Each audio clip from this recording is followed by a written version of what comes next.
The laughter, sharp as shattered glass, echoed off the damp stone walls of the stable, a daily torment that 10-year-old Thomas had learned to expect but never quite endure without a flinch. Look at the orphan mucking out stalls. Jedediah Thorne, the stablemaster's fleshy, sneering son, bellowed, his voice already carrying the bullying timbre of his father.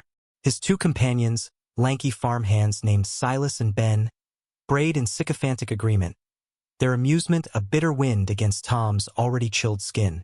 The early morning sun, still a hesitant promise beyond the wide stable doors, cast long, distorted shadows that danced with the dust motes Tom disturbed with his pitchfork. Each mote seemed to carry a fleck of their scorn. He kept his head down, his small, calloused hands gripping the worn wood of the pitchfork shaft until his knuckles showed white. The smell of manure, damp earth, and old hay was the perfume of his existence, a constant reminder of his place in the town of Willow Creek, a place no higher than the dirt he was paid a pittance to clear. His clothes, threadbare and patched, hung loosely on his thin frame, evidence of meager meals and a childhood spent fending for himself since the day he was found, a babe wrapped in a coarse blanket, on the steps of the town church. The church had passed him to the orphanage, and the orphanage, when he was deemed old enough for labor, had practically indentured him to Master Thorne for his keep and a few coins that rarely seemed to make it into his own pocket. "Oi, mudlark," Silas chimed in, tossing a rotten apple core that landed with a splat near Tom's worn boot. "Cat got your tongue? Or is it just full of horse dung?" More laughter, coarser this time. Tom's jaw tightened. He scooped up the offending core with a pile of soiled straw, his movements economical, practiced. He wouldn't give them the satisfaction of a response, not a verbal one anyway. His silence was his shield, his dignity a tiny, flickering candle in the oppressive darkness of their contempt. He'd learned early that words were weapons, and he was outmatched in that arena, for his words were few and born of sorrow, while theirs were many and steeped in casual cruelty. He could feel their eyes on him, probing, waiting for a crack, a tear, a sign that their barbs had found their mark. He offered them nothing but the steady rhythm of his work, the scrape of his fork, the thud of the manure into the wheelbarrow. This infuriated them more than any retort. It was a denial of their power, a small, silent rebellion they couldn't quite comprehend or crush. Master Thorne, a man whose heart seemed as shriveled as an old boot, encouraged his son's behavior, believing it toughened up the stable hands. Or perhaps he simply didn't care. To him, Tom was less than a hired hand. He was a fixture, a part of the muck, easily replaced and utterly forgettable. Jedediah, emboldened by Tom's lack of reaction, swaggered closer, his expensive leather boots, a stark contrast to Tom's cracked ones, thudding heavily on the packed earth floor. "My pa says you'll be shovelin' dung your whole life, orphan. Says you ain't got the blood for nothin' better. What you say to that, eh?" He poked Tom in the ribs with the toe of his boot, not hard enough to injure, but enough to assert dominance. Tom stumbled slightly, catching himself against the stall door. He straightened, his gaze still fixed on the ground, but a spark, hot and fierce, ignited in the pit of his stomach. It was a familiar spark, one that had been kindled many times before, a tiny forge of resentment and a desperate, unvoiced yearning for something more, something different. He didn't know what better blood meant, but he knew the ache of injustice, the sting of being judged for circumstances he couldn't control. He imagined a life where his hands weren't perpetually raw, where his back didn't ache before noon, where laughter was a sound of joy, not derision. He imagined a world beyond the suffocating confines of Willow Creek stables, a world where a boy could be measured by the content of his spirit, not the emptiness of his pockets or the unknown names of his parents. "Leave him be, Jed," a weary voice called from the doorway. It was Martha, the elderly woman who cooked for the Thorne household and sometimes slipped Tom an extra piece of bread or a mended shirt. Her face, etched with the map of a hard life, was creased with disapproval. "Got chores for you boys that don't involve tormentin' the child," Jedediah scoffed but backed away. Martha, though not family, wielded a certain moral authority, and even Master Thorne hesitated to cross her directly, mostly because her cooking was the only decent fare in the house. "He ain't a child, Martha, he's the stable rat," Ben muttered, but the venom was lessened, the sport spoiled by an adult's intervention. The trio ambled off, their laughter fading as they moved towards the tack room, leaving Tom in the sudden, echoing quiet. He let out a breath he hadn't realized he was holding, the tension in his small shoulders easing fractionally.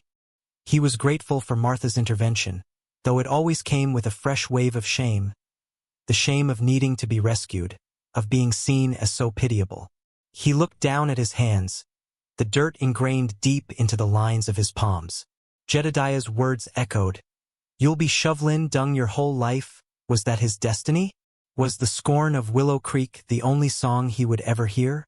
He finished clearing the stall, his movements becoming more deliberate, each action a small act of defiance against that bleak prophecy. He pushed the heavy wheelbarrow out towards the manure pile behind the stables, the rising sun now warming his back, a fleeting comfort. He dumped the load, the acrid smell momentarily overwhelming, then paused, leaning on the handles, and looked out beyond the town, towards the distant, hazy mountains that framed the valley. They seemed to represent everything he wasn't: vast, free, and majestic. A longing, sharp and painful, pierced through him. It wasn't just a longing for escape, but for worth, for a name that wasn't synonymous with orphan or stable boy. He didn't know how, he didn't know when, but a vow began to form in the silent chambers of his young heart. A promise made not to any god or any person, but to the resilient spirit within him that refused to be extinguished by the daily downpour of contempt. He would not be this forever. He would not let their laughter be the final word. He blinked, the sun suddenly too bright, or perhaps it was the unshed tears. He turned back to the stables, the darkness within seeming less absolute now, for he carried a new, fragile ember of resolve. The day was just beginning, and with it, more drudgery, more mockery, but something had shifted within Thomas. The laughter might continue, but he would no longer simply absorb it. He would use it as fuel. The afternoon brought fresh torments. Master Thorne himself, a portly man with a perpetually sour expression and eyes like flint chips, found fault with Tom's grooming of a prize mare. "Boy, are you blind or just plain stupid?" Thorne bellowed, his voice echoing through the stable yard, drawing smirks from other hands. "This horse is meant to shine, not look like it rolled in a ditch. Another stunt like this, and you'll be sleeping with the pigs. Mark my words." Tom, who had spent over an hour meticulously brushing the mare until her coat gleamed like polished mahogany, could only nod mutely, his throat tight. He knew the mare was spotless. Thorne merely needed an outlet for his ill temper, and Tom was the safest target. He rebrushed the already immaculate animal, his arms aching, his spirit weary. Later, while fetching water from the town well, a group of children, mimicking the older boys, threw pebbles at him, calling out, "Orphan Tom, scared to go home, home." The word was a cruel joke. His home was a tiny, windowless room at the back of the stables, barely large enough for a straw pallet and a wooden crate that served as a table. It was cold in winter, stifling in summer, and always carried the scent of the stables. Yet, in that small, grim space, Tom had a secret. Tucked beneath a loose floorboard was a tattered, discarded book of stories he'd found in a trash heap, tales of knights, of justice, of brave men who righted wrongs. He couldn't read most of the words, but the pictures fired his imagination. He dreamed of a world where courage and honor mattered more than lineage or wealth. He dreamed of being like the heroes in his book, though the distance between his reality and those dreams seemed as vast as the sky itself. As the sun began to dip below the horizon, painting the sky in hues of orange and purple, Tom finished his last task, mending a broken halter.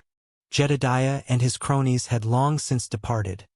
Their day's amusement at his expense concluded. The stables grew quiet, filled only with the soft rustling of horses in their stalls, their gentle snorts and sighs a soothing balm to Tom's frayed nerves. He lingered for a moment, watching the way the fading light transformed the mundane into something almost beautiful, the hayloft shadows deepening into mysterious caves, the brass fittings on the harnesses glinting like hidden treasure. It was in these quiet moments, alone with the animals who offered him a simple, non-judgmental companionship, that Tom felt a sliver of peace. They didn't care who his parents were or how little money he had. They responded to a kind hand, a soft voice. Perhaps, he thought, the world wasn't entirely made of scorn. Perhaps there was a place for gentleness, for quiet strength. But the memory of Jedediah's jibe, "Ain't got the blood for nothin' better," still stung. It wasn't just the words. It was the certainty with which they were delivered, the casual dismissal of his entire being. He knew, with a certainty that chilled him to the bone, that if he stayed in Willow Creek, under Thorn's thumb, that prophecy might just come true.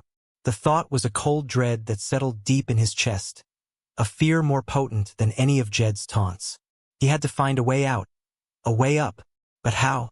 He was just a boy, an orphan, with nothing to his name but a patched shirt and a resilient heart. The challenge seemed insurmountable, as high and distant as the mountains he so often gazed at. Yet, as he finally trudged to his small, bleak room, the ember of resolve he'd nurtured earlier in the day hadn't died. It glowed a little brighter, a tiny pinpoint of light in the overwhelming darkness of his young life. He wouldn't just survive. He would find a way to become more than they ever imagined. The laughter would fade one day, he vowed, and in its place, there would be something else. He didn't know what, but he would strive for it with every fiber of his being. The days bled into weeks, each one a repetition of the last. Hard labor from before dawn until after dusk, the sting of casual cruelty from Jedediah and his ilk, the gnawing hunger that was never quite satisfied, and the weary ache in his young bones. Yet, within Tom, something was subtly changing. The raw wound of their scorn was beginning to scar over, not with indifference, but with a hardening resolve. He learned to observe, to listen. He watched the way men of influence in town carried themselves to the sheriff, old and grizzled but with an air of quiet authority. The blacksmith, whose powerful arms and honest sweat earned him respect. Even the circuit judge, whose pronouncements, though sometimes harsh, were based on a law Tom didn't yet understand but instinctively felt was important. He noticed that these men, the ones who commanded genuine respect, rarely used their strength to bully the weak. Their power seemed to come from a different source, from skill, from knowledge, from a sense _ of self that wasn't dependent on belittling others. He began to see that Jedediah and his father, for all their bluster, were feared, not respected. Their power was brittle, built on intimidation. This realization was a revelation. It suggested that there was another way to be strong, a way that didn't involve cruelty. He started to practice small acts of self-discipline. He would save a portion of his meager bread ration, even when his stomach rumbled, just to prove to himself that he could. He would force himself to count to 10 before allowing the anger or hurt from a taunt to register, learning to control his immediate reactions. He still felt the sting, but he was slowly building an inner fortress. One evening, after a particularly grueling day where he'd been wrongly blamed for a lame horse and docked his already pitiful wages, Tom sat in his tiny room, the darkness pressing in. He didn't light the hoarded stub of a candle. He preferred the anonymity of the dark. The injustice of it all felt like a physical weight on his chest. He could hear the distant, drunken laughter from the town saloon, and imagined Jedediah amongst them, recounting some embellished tale of the orphan's incompetence. A wave of despair washed over him, so potent it almost extinguished the tiny ember of his resolve. What was the point? What could he, a solitary, friendless boy, possibly do against the ingrained prejudice and power structures of a town like Willow Creek? He was trapped, as surely as if he were in manacles. He closed his eyes, and in the darkness, he saw their laughing faces, distorted and cruel. But then, another image surfaced, the distant mountains, serene and steadfast. He remembered the heroes in his tattered book, men who faced overwhelming odds but never surrendered their principles. He thought of Martha's quiet kindness, a small beacon in his bleak world. No, he wouldn't let them win. He wouldn't let their laughter define him or his future. He would find a way to learn, to grow, to become someone they couldn't mock, someone they might even, one day, have to look up to. The thought was audacious, almost laughable in its ambition, yet it settled in his heart with a surprising solidity. It was no longer just a vague yearning. It was the first faint outline of a plan, a path he would have to carve for himself, stone by painstaking stone. He didn't know how long it would take or what sacrifices he would have to make, but as he drifted into an uneasy sleep, the image of the mountains remained, a silent promise of something more, something greater, waiting beyond the horizon of his current suffering. The scorn of dust and hay would not be his final legacy. One late autumn afternoon, as a chill wind whipped through the stable yard, carrying the first scent of impending winter, an event occurred that, while seemingly minor, further solidified Tom's burgeoning determination. Sheriff Brody, a man whose weary eyes had seen too much of human failing but still held a flicker of weary justice, rode into Thorne's stable leading a lathered, spent horse. He was a man of few words, his face a roadmap of sun-baked wrinkles and old sorrows. He dismounted stiffly, his gaze sweeping over the yard, landing briefly on Tom, who was struggling to secure a loose gate hinge in the biting wind. Jedediah and his father hurried out, all obsequious deference to the representative of the law. "Sheriff Brody, what can we do for you?" Master Thorne asked, his voice oily.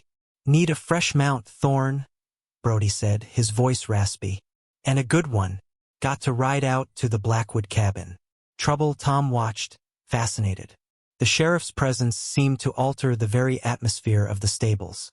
Jedediah, usually so loud and arrogant, was silent, almost cowed. Even Master Thorne's bluster was muted. Here was a power that didn't come from inherited wealth or brute force. It came from the badge pinned to Brody's worn vest, yes, but also from something within the man himself. A quiet command, a sense of purpose that seemed to radiate from him. While Thorne fussed over selecting a horse, Sheriff Brody walked slowly around the yard, stretching his stiff limbs. His gaze fell on Tom again, who had finally managed to fix the hinge. "Good job on that gate, son," Brody said, his voice surprisingly gentle.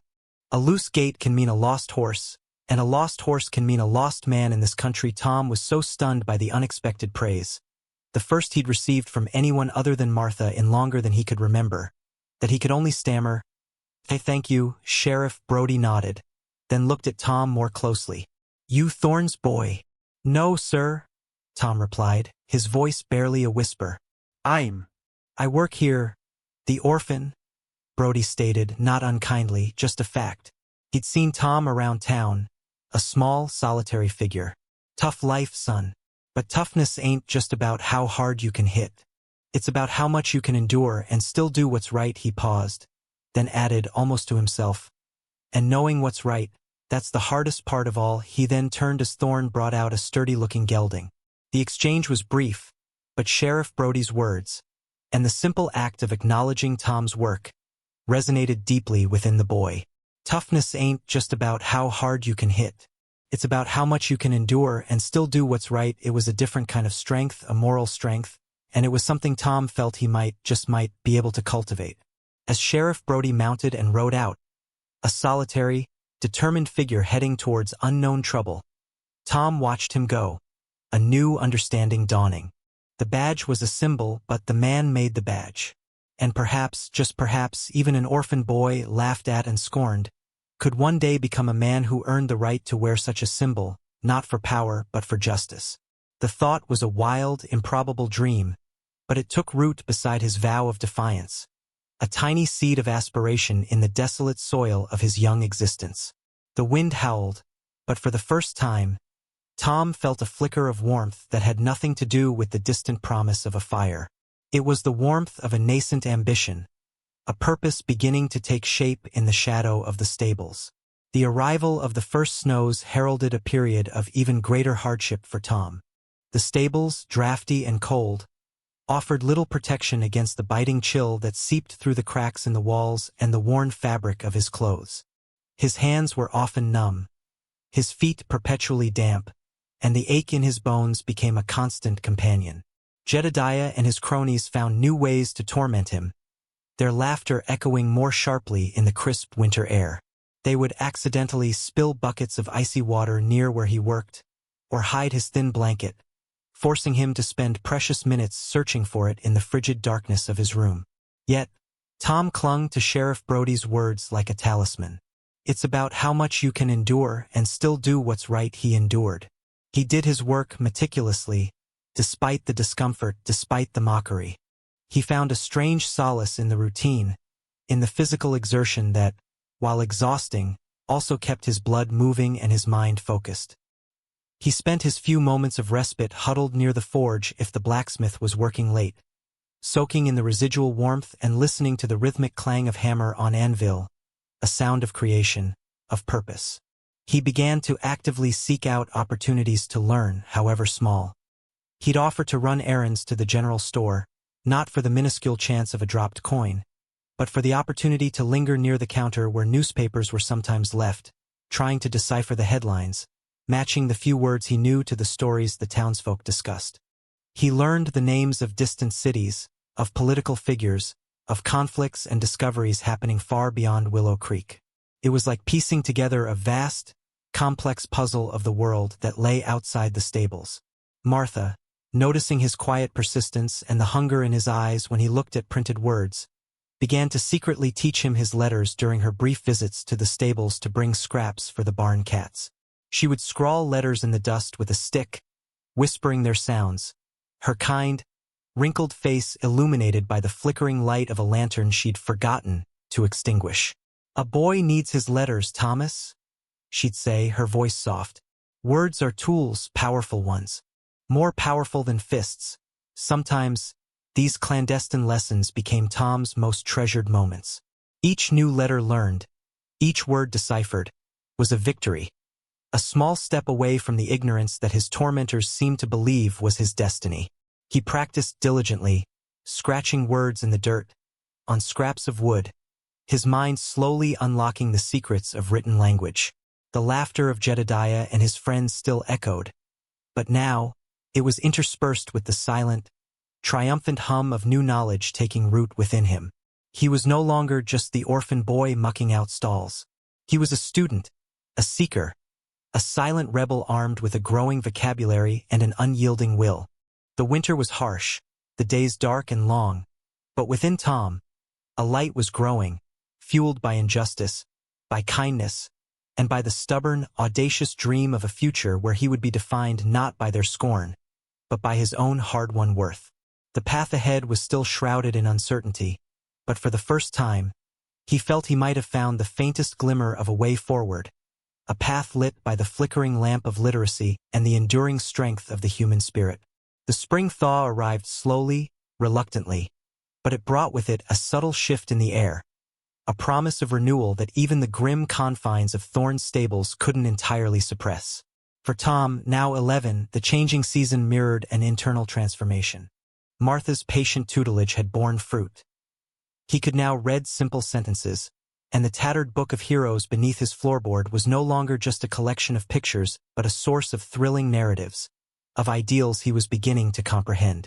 He devoured every scrap of printed material he could find: old newspapers, discarded handbills, even labels on medicine bottles in the general store's trash. Each word was a key, unlocking a wider understanding of the world and his place within it, or rather, the place he aspired to. He learned about laws, about distant territories seeking statehood, about debates over justice and fairness. These concepts, abstract and remote, nevertheless resonated with his own deeply felt experiences of their absence. His improved literacy, however, did not go unnoticed by Jedediah. One afternoon, Jed, finding Tom engrossed in a week-old copy of the Willow Creek Chronicle, during a brief lull in his chores, snatched it away. "Well, well, looky here," Jed sneered, holding the paper aloft. "The stable rat thinks he's a scholar now. What's the matter, boy? Tired of talkin' to horses? Gonna write 'em a letter, are ya?" Silas and Ben guffawed, their laughter as grating as ever. Tom felt the familiar heat rise in his cheeks, but he met Jedediah's mocking gaze squarely. "Reading's no crime, Jedediah," he said, his voice quiet but steady. This unexpected defiance, the calm use of Jedediah's full name, seemed to momentarily wrong-foot the bully. Jedediah, accustomed to Tom's cowed silence, blinked. Then his face hardened. "Gettin' uppity, are we, Orphan?" He crumpled the newspaper and threw it into a muddy puddle. "Your kind don't need readin'. Your kind needs to remember their place." He shoved Tom hard, sending him stumbling back against a water trough. The cold water splashed over Tom's legs, soaking his already worn trousers. For a moment, blind rage surged through Tom. He clenched his fists, his body tensing, ready to launch himself at his tormentor. Consequences be damned. The image of Sheriff Brody's weary, knowing eyes flashed in his mind. Toughness ain't just about how hard you can hit. It's about how much you can endure and still do what's right with a supreme effort of will. Tom unclenched his fists. He took a slow, deliberate breath, the cold, damp air filling his lungs. He looked at Jedediah, not with hatred, but with a strange, burgeoning sense of pity. Jedediah, for all his bluster and privilege, was trapped in his own ignorance, his own cruelty. "My place, Jedediah," Tom said, his voice gaining a new, surprising resonance, "is wherever I earn the right to be." He then calmly bent down, retrieved the sodden newspaper from the puddle, and carefully smoothed it out, his actions a quiet rebuke to Jedediah's casual destructiveness. Jedediah, nonplussed by this lack of a fiery reaction, merely scoffed. "Crazy Orphan," he muttered, then, finding no more sport, turned and sauntered off with his lackeys, though their laughter seemed a little less certain this time. Tom watched them go, then looked down at the ruined newspaper in his hands. The ink was smudged, the words blurred, but the act of defiance, the assertion of his own burgeoning self-worth, had left an indelible mark on his spirit. He knew, with a certainty that settled deep in his bones, that his path would be a difficult one. He would face more scorn, more attempts to put him in his place, but he also knew that he would not yield. He would continue to learn, to endure, to grow. The seed of aspiration planted by Sheriff Brody's words, nurtured by Martha's kindness, and now watered by his own defiance, was no longer just a fragile sprout. It was becoming a young sapling, determined to reach for the light, no matter how harsh the winds or how barren the soil. The laughter might continue for a while longer, but Tom was beginning to hear another sound, a whisper from his own future, a promise of a day when his voice and his actions would speak louder than any scorn.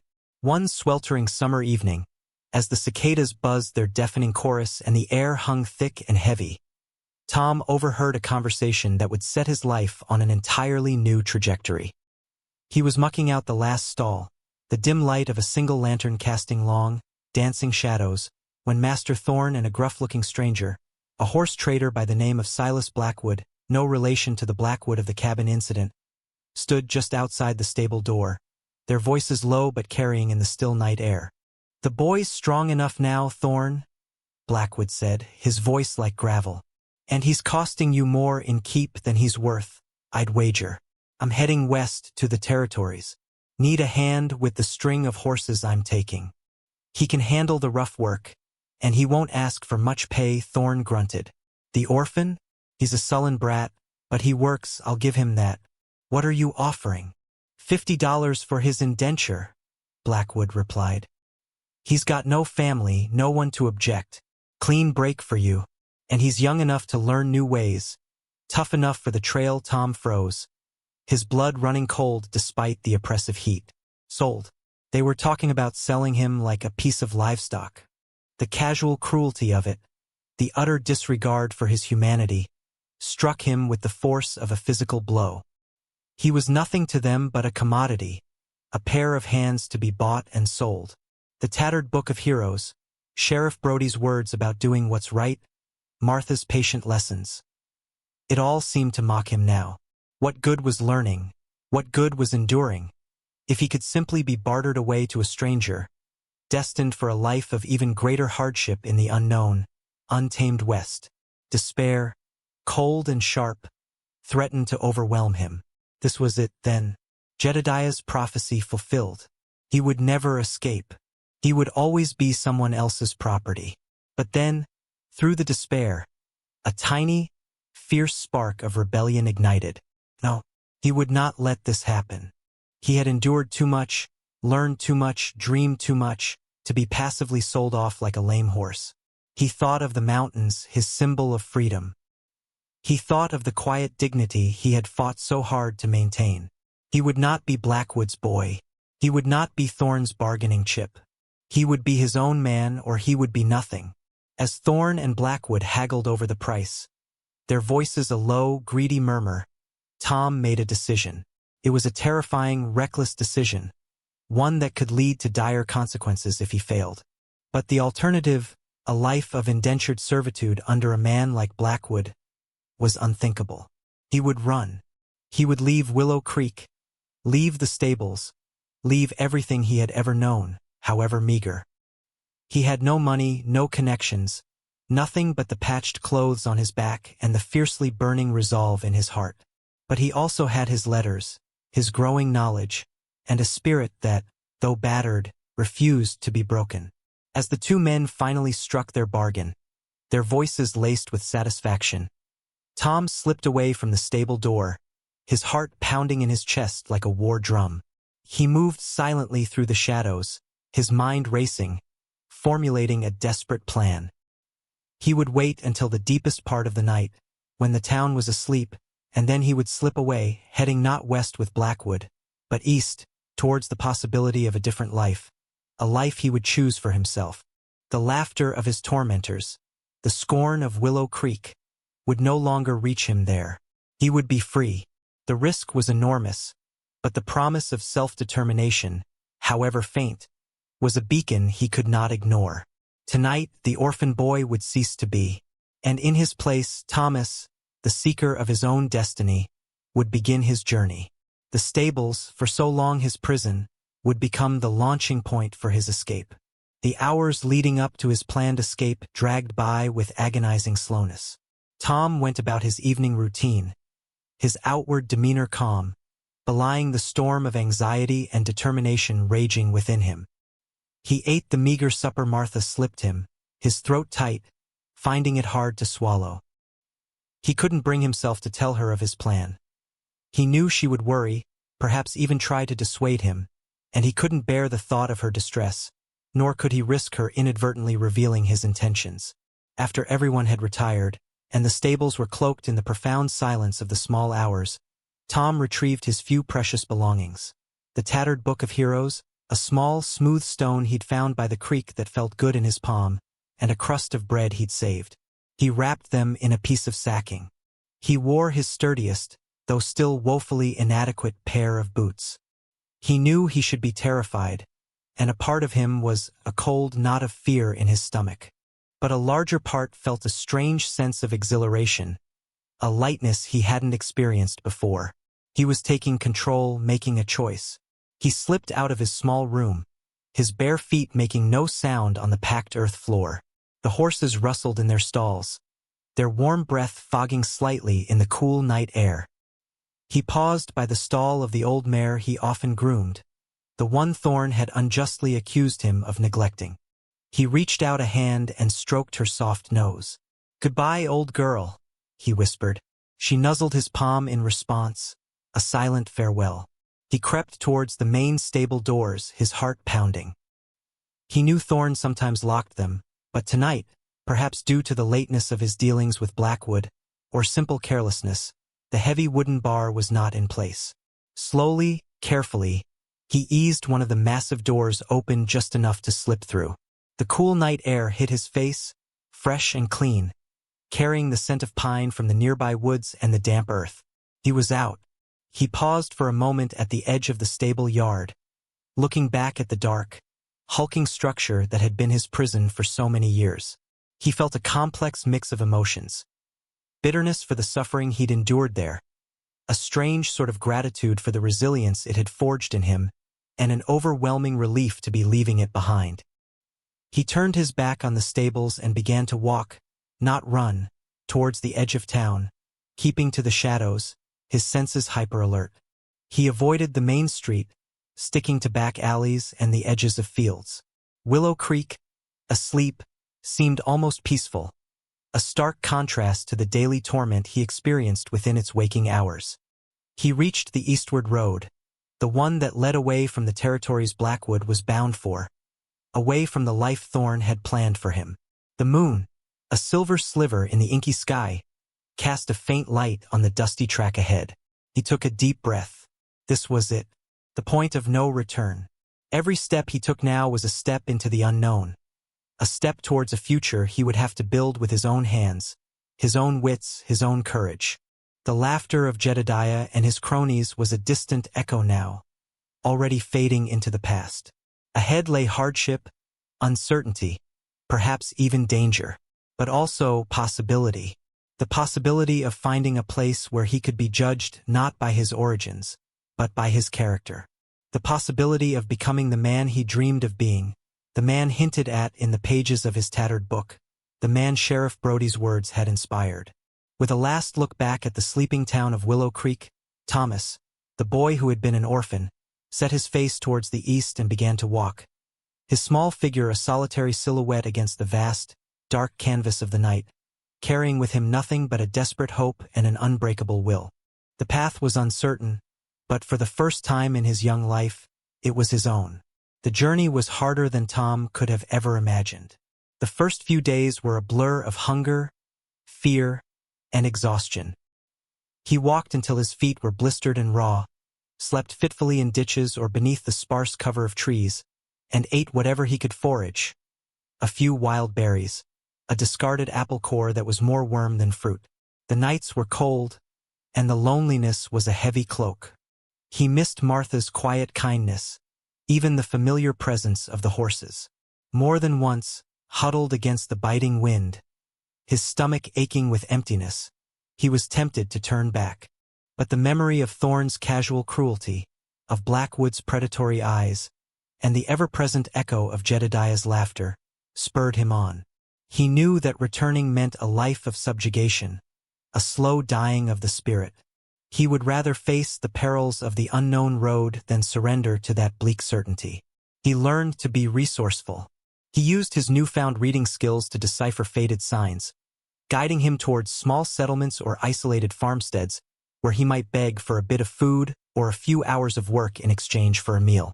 Sometimes he was met with suspicion, sometimes with curt refusal, but occasionally, he encountered kindness or a farmer's wife who gave him a hunk of bread and cheese, an old trapper who shared his fire and a piece of dried meat. These small acts of humanity were like water in a desert, renewing his faith and his strength. He learned to observe the world around him with a new intensity. He watched how travelers conducted themselves, how people negotiated for goods, how disputes were settled. He listened to conversations in taverns where he sometimes managed to get scraps from the kitchen, soaking up information about the wider world, about opportunities and dangers. He saw injustice, yes, but he also saw acts of courage and compassion. He learned that the world was a complex tapestry of good and evil, far more nuanced than the simple cruelties of Willow Creek. One evening, sheltering from a driving rain in a dilapidated, abandoned trapper's lean-to, he took out his tattered book of heroes. By the faint light filtering through a crack in the roof, he read the familiar stories, but now they seemed different. The heroes were no longer just figures of fantasy. They were inspirations, their struggles and triumphs resonating with his own small, desperate journey. He began to see that courage wasn't the absence of fear, but the willingness to act despite it. Honor wasn't about grand gestures, but about everyday choices, about treating others with fairness even when it was difficult. These were lessons the stables had never taught him. Weeks turned into months. The raw, desperate edge of his flight began to soften into a grim, determined perseverance. He grew leaner, tougher, his boyish features sharpened by hardship. His eyes, once downcast and haunted, now held a new alertness, a watchfulness that missed little. He was no longer just running away from something. He was slowly, painfully, moving towards something, though he still didn't quite know what it was. He knew only that it had to be better than what he had left behind. He was learning the currency of survival, not coins, which he rarely possessed, but skills, resilience, and an unwavering belief in his own capacity to endure. The road was a harsh teacher, but its lessons were indelible, shaping him in ways Willow Creek never could. He was being forged in a crucible of solitude and adversity, the dross of his past slowly burning away, revealing a core of unexpected strength. The laughter of his former tormentors was now a very distant sound, almost lost in the whisper of the wind and the rhythm of his own steady footsteps on the long eastward road. One late afternoon, after nearly a year of wandering, Tom arrived at the outskirts of a bustling river town called Liberty. It was larger and more vibrant than any place he had ever seen. Steamboats lined the wharves, their whistles echoing across the water, and the streets were thronged with a diverse mix of people: merchants, boatmen, trappers, settlers heading west, their faces alive with purpose and ambition. For Tom, who had grown accustomed to the quiet desolation of the road or the sleepy stagnation of small hamlets, Liberty was an overwhelming symphony of sound, sight, and smell. There was an energy here, a sense of possibility that was both exhilarating and intimidating. He found work at a livery stable near the riverfront, a sprawling, chaotic place far larger and busier than Thorne's modest establishment. The owner, a grizzled, one-eyed man named Finn, was gruff but fair. He looked Tom up and down, noted his lean toughness and the calluses on his hands, and hired him on the spot for a few dollars a week and a bed in the hayloft. The work was hard, even harder than at Thorne's, but Tom threw himself into it with a desperate energy. He was determined to prove his worth, to make a place for himself in this new, dynamic world. He learned quickly, his experiences in Willow Creek, however bitter, having given him a solid foundation in horsemanship. He learned to handle all manner of horses, from elegant thoroughbreds belonging to wealthy merchants to rugged pack mules destined for the frontier. He listened to the talk of the men who passed through, tales of booming gold towns, of new territories opening up, of fortunes made and lost. He also heard whispers of lawlessness, of corruption, of the constant struggle to bring order to the fringes of civilization. Liberty, for all its vibrancy, had a dark underbelly. Saloons and gambling dens thrived, and disputes were often settled with fists or knives rather than words. He saw men cheated, robbed, and occasionally bodies pulled from the river. The local constabulary seemed overwhelmed, or perhaps, as some whispered, complicit. It was a stark reminder that injustice was not confined to Willow Creek. But here, unlike in his former life, Tom felt a sense of agency. He was earning his own money, making his own way. He spent his meager wages carefully, buying himself a decent pair of boots, a sturdy jacket, and, most importantly, books. There was a small, dusty bookshop in Liberty run by an elderly, scholarly man named Mr. Abernathy, who, seeing Tom's hunger for knowledge, allowed him to browse for hours and sometimes sold him used books at a discount. Tom devoured everything he could get his hands on: history, philosophy, law, poetry. He learned about the founding principles of the nation, about the rights and responsibilities of citizens, about the long, arduous human struggle for justice and freedom. His education, begun in secret with Martha, blossomed in the lamplit quiet of the hayloft, high above the sleeping horses. He practiced his handwriting, his arithmetic. He was no longer just learning to read. He was learning to think, to reason, to articulate his own ideas. He was slowly, painstakingly, building the intellectual foundations for the man he hoped to become. He rarely spoke of his past, the memories still too raw, too painful. But the scorn he had endured in Willow Creek served as a constant, silent goad, pushing him to strive, to achieve, to prove them wrong. He was no longer the stable rat. He was Thomas, a young man of growing intellect and quiet determination, carving out a life for himself in a world that, while often harsh and unforgiving, also offered glimmers of hope and opportunity for those brave enough to seize them. The laughter of Jedediah Thorne was now a faint, almost forgotten echo, drowned out by the roar of the river, the clamor of the city, and the steady, resolute beat of his own aspiring heart. Years passed in Liberty. Tom, through sheer hard work and an innate intelligence, rose from stable hand to assistant manager at Finn's Livery. He was respected by the other workers for his fairness, his diligence, and his quiet strength. He had saved a modest sum of money, enough to live decently, though he still preferred the simple solitude of his room in the hayloft, surrounded by his books. He was now a young man in his late teens, tall and lean, with a thoughtful, serious expression that made him seem older than his years. His hands were still calloused, but they were the hands of a capable, self-reliant man, not a downtrodden boy.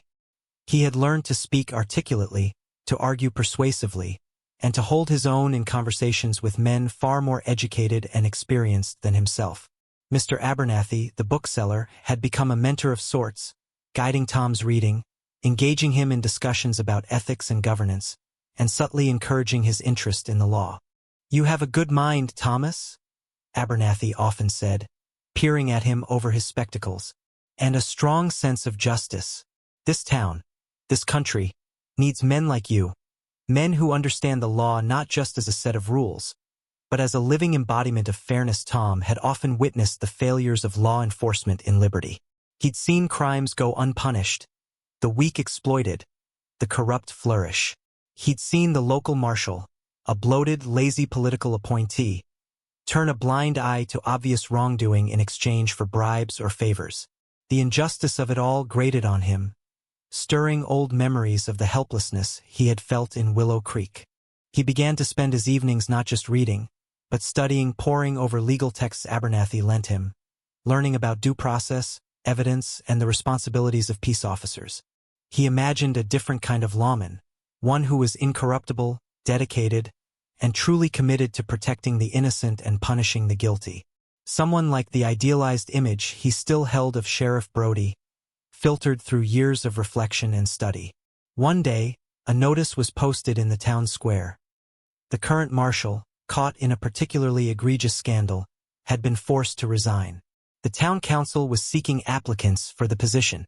It was a dangerous, often thankless job, and few respectable men were willing to take it on. Most assumed it would go to another political crony, someone easily controlled by the town's less savory elements. Tom read the notice, his heart quickening. It was an audacious, almost unthinkable idea. He was still young, with no official experience in law enforcement. He was known as a liveryman, not a leader. And yet, he thought of the laughter in Willow Creek. He thought of Jedediah's sneering face, of Thorne's casual cruelty. He thought of his vow, made so long ago, to become someone more, someone who could make a difference. He thought of Sheriff Brody's words. "Toughness ain't just about how hard you can hit. It's about how much you can endure and still do what's right. And knowing what's right, that's the hardest part of all." He believed he knew what was right. And he had certainly endured. He discussed the idea with Finn and Mr. Abernathy. Finn, to Tom's surprise, was supportive. "You've got a good head on your shoulders, Tom, and you're not afraid of hard work or a fair fight. This town could do a damn sight worse." Mr. Abernathy was more measured but equally encouraging. "It will be a difficult path, Thomas. You will face opposition, danger, and disillusionment. But if you truly believe you can bring a measure of justice to Liberty, then perhaps it is a path you are meant to walk." With their encouragement and a burgeoning sense of destiny, Tom decided to apply. He spent days preparing his application, writing in his neat, practiced hand, outlining his understanding of the law, his commitment to fairness, and his vision for a safer, more orderly Liberty. He knew his chances were slim. He had no political connections, no powerful patrons. All he had was his integrity, his intelligence, and the hard-won strength of character forged in years of adversity. When he submitted his application to the town clerk, a portly, dismissive man who barely glanced at him, Tom felt a familiar sense of being underestimated, overlooked. But this time it didn't sting. It merely strengthened his resolve. He had done all he could. Now he could only wait and prepare himself for whatever came next. The boy who had fled Willow Creek in desperation was now a man poised on the threshold of an entirely new life. A life dedicated not just to his own survival, but to the service of others, to the pursuit of justice in a world that desperately needed it. The Town Council of Liberty was a motley collection of merchants, landowners, and a few self-important blowhards, most of whom were more concerned with their own interests than the public good. When Tom's application for marshal came before them, It was met initially with amusement, then with dismissive skepticism. Thomas who? One councilman scoffed. The fellow from Finn's livery? What does a stable manager know about upholding the law? Another added, we need a man of experience, someone with gravitas. Not a young upstart with calluses on his hands and idealistic notions in his head. However, Mr. Abernathy, a respected elder in the community, spoke quietly but persuasively on Tom's behalf, vouching for his intelligence, his diligence, and his unshakable moral compass. Finn, surprisingly articulate when moved, also put in a good word, emphasizing Tom's courage and fairness. More importantly, the other applicants were a sorry lot, a known drunkard, a suspected cardsharp, and a crony of the disgraced former marshal. Faced with such unpalatable choices, and perhaps shamed by Abernathy's quiet dignity, the council found themselves in a bind. Tom, at least, was honest, hard-working, and literate, qualities sorely lacking in the other candidates. Reluctantly, and with considerable misgivings, they agreed to interview him. The interview was an ordeal. Tom, dressed in his best, though still simple, clothes, stood before the council, a panel of skeptical, appraising faces. They peppered him with questions, some designed to test his knowledge of the law, others to probe for weakness, to see if he could be intimidated or bought. Tom answered calmly, honestly, drawing on the years of study and reflection.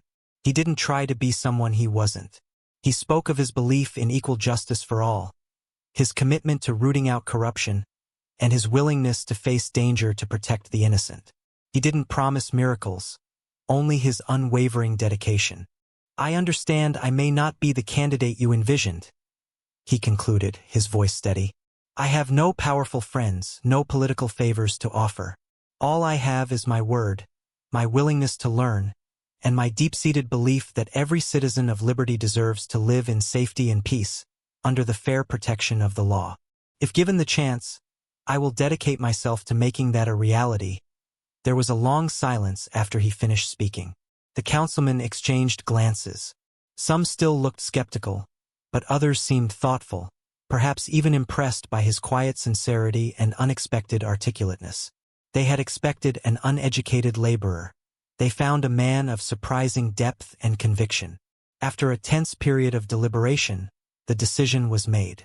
It was a close vote, driven more by a lack of better options and a grudging respect for Tom's earnestness than by any real enthusiasm.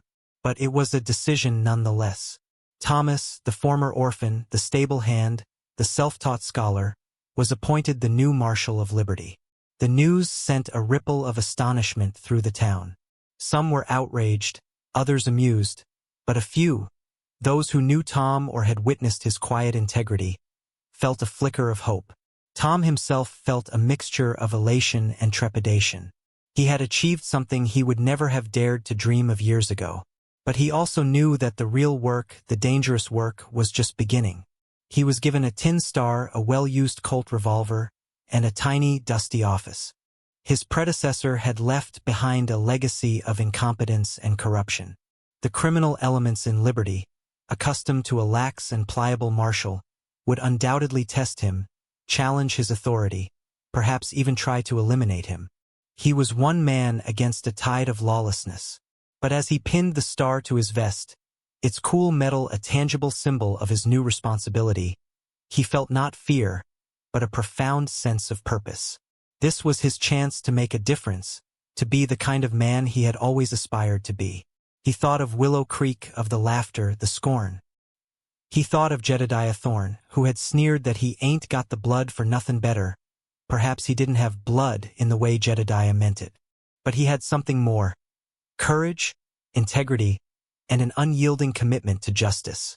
And with those, he would face whatever challenges lay ahead. The boy who had been laughed out of the stables was now the law in Liberty. The irony was not lost on him, but there was no time for reflection. There was work to be done. Marshal Thomas, as he was now known, wasted no time in making his presence felt in Liberty. His first act was to clean out the marshal's office, literally and figuratively. He swept away the dust and grime, discarded the empty whiskey bottles, and burned the illicit ledgers he found hidden beneath a floorboard.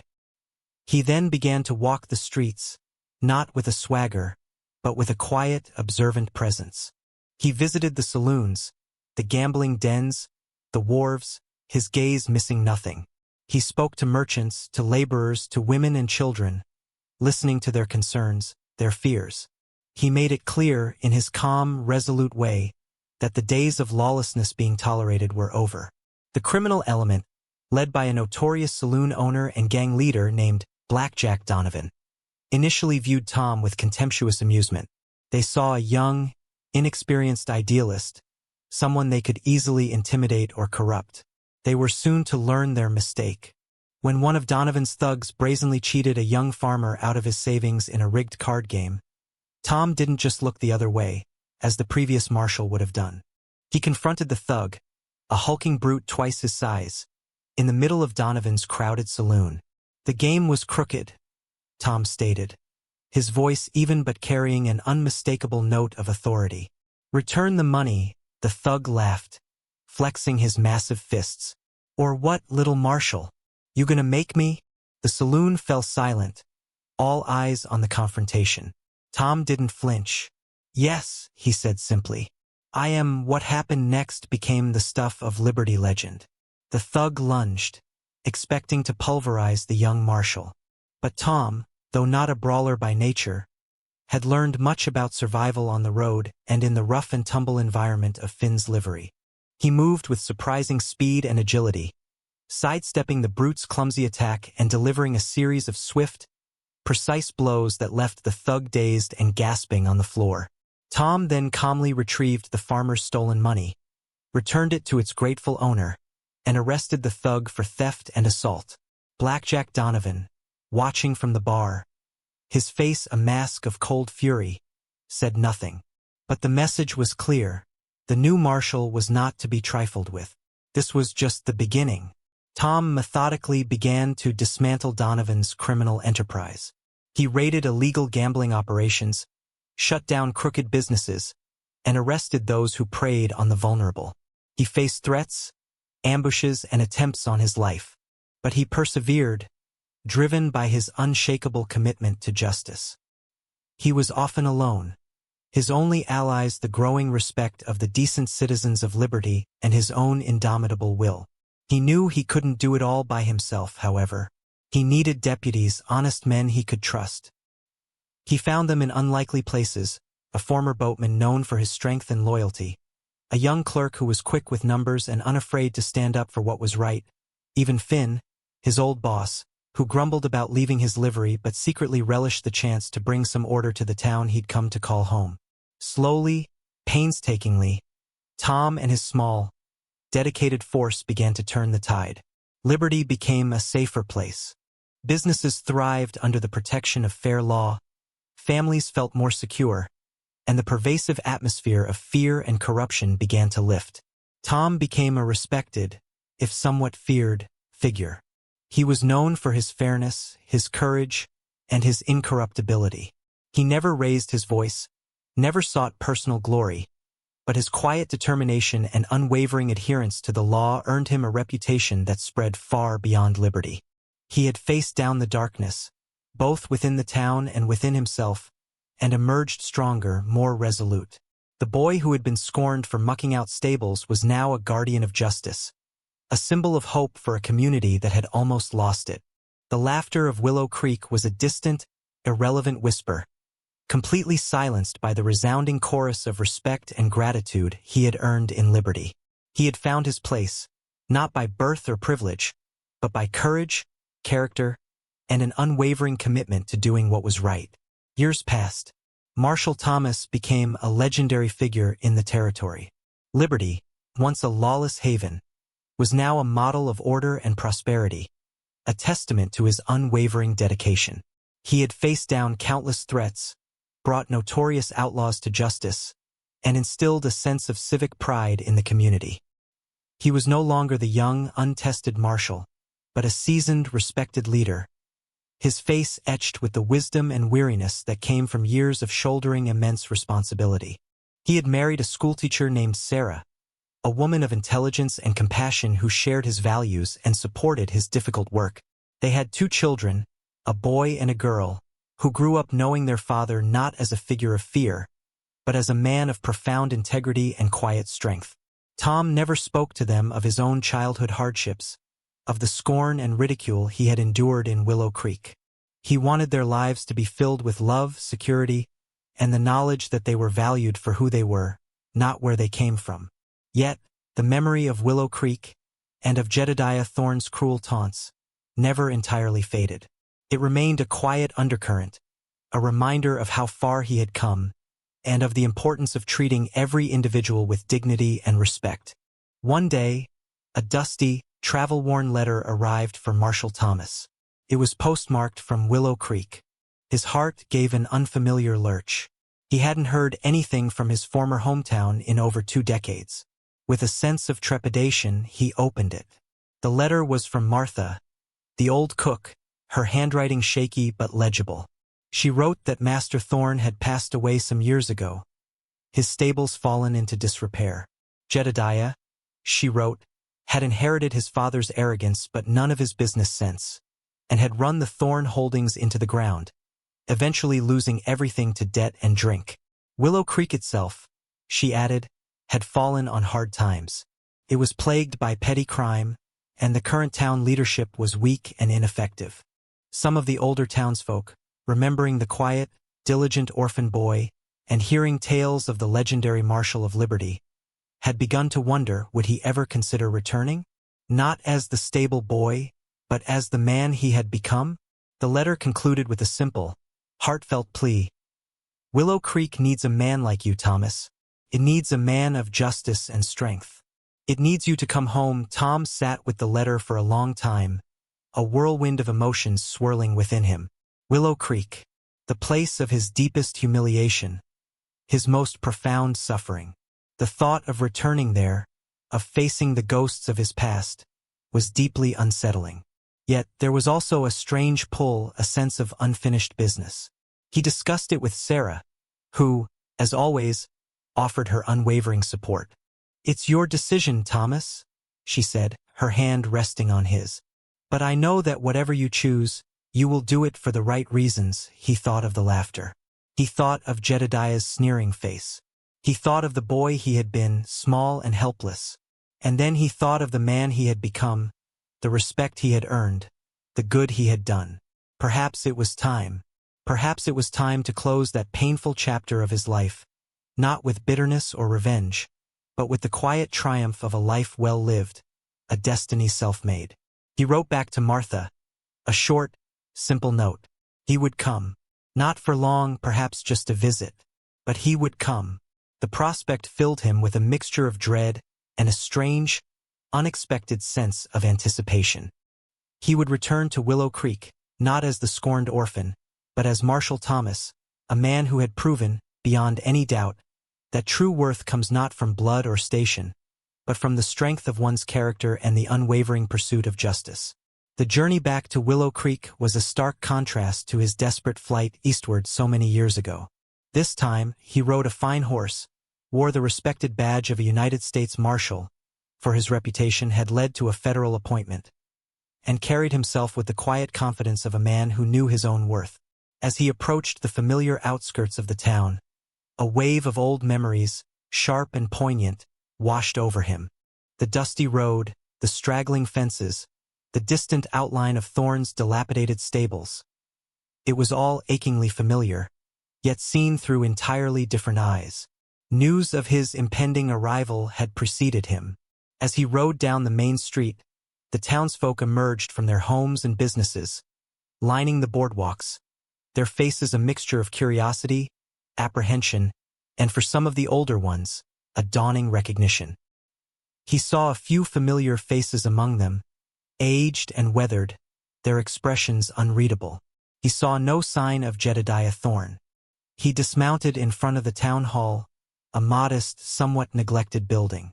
A small delegation, led by a nervous-looking mayor and a frail but bright-eyed Martha, stepped forward to greet him. Martha's eyes, when they met his, filled with tears.